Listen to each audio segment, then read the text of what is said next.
भीमा कोरेगांव की वो 1 जनवरी 1818 की सुबह, जब ठंडी हवा के साथ खून की गंध फैल चुकी थी, जब इतिहास खुद सांस रोककर देख रहा था कि आज क्या होने वाला है। भीमा नदी के किनारे पेशवा बाजीराव द्वितीय की 28,000 सैनिकों वाली विशाल सेना खड़ी थी। 20,000 घुड़सवार, 8,000 पैदल सैनिक, भारी तोपें, युद्धी हाथी, चमचमाती तलवारें। उनके चेहरे पर घमंड था, आंखों में यकीन था कि आज पुणे वापस ले लिया जाएगा, आज ब्रिटिशों को कुचल दिया जाएगा, आज जीत तय है। लेकिन उसी नदी के उस पार सिर्फ 800 सैनिकों की एक छोटी टुकड़ी खड़ी थी, कैप्टन फ्रांसिस स्टैंटन की कमान में।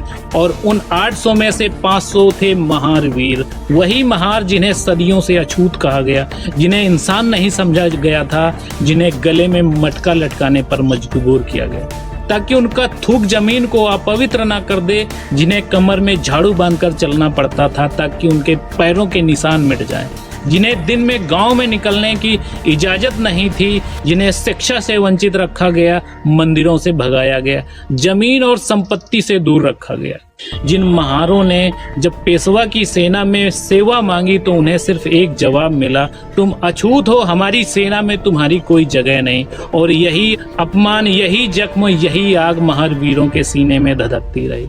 इसी आग के साथ उन्होंने ब्रिटिश सेना ज्वाइन की और उसी आग को लेकर वो 1 जनवरी की सुबह भीमा कोरेगांव में खड़े थे। सुबह लगभग 8 बजे से लड़ाई शुरू होती है।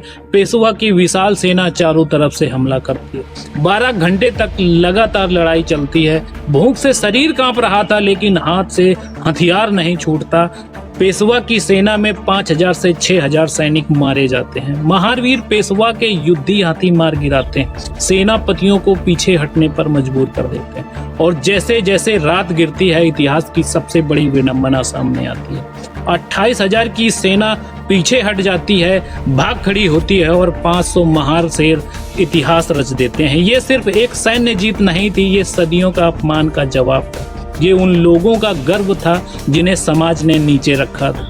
ये दलितों की पहली बड़ी संगठित विजय थी। अंग्रेजों ने 1822 में विजय स्तंभ बनवाया। उस स्तंभ पर 22 महारवीरों के नाम खुदवाए गए और आज भी वो स्तंभ खड़ा होकर चिल्लाकर कहता है कि जब तक एक भी महार जिंदा है, जाति का जुल्म नहीं चलेगा। 1927 में डॉक्टर अंबेडकर पहली बार वहां पहुंचे। उन्होंने उस स्तंभ को देखा, उसे छुआ, उसे दलित स्वाभिमान का प्रतीक बनाया और कहा कि ये हमारी जीत है, ये हमारी आज़ादी की पहली लड़ाई है।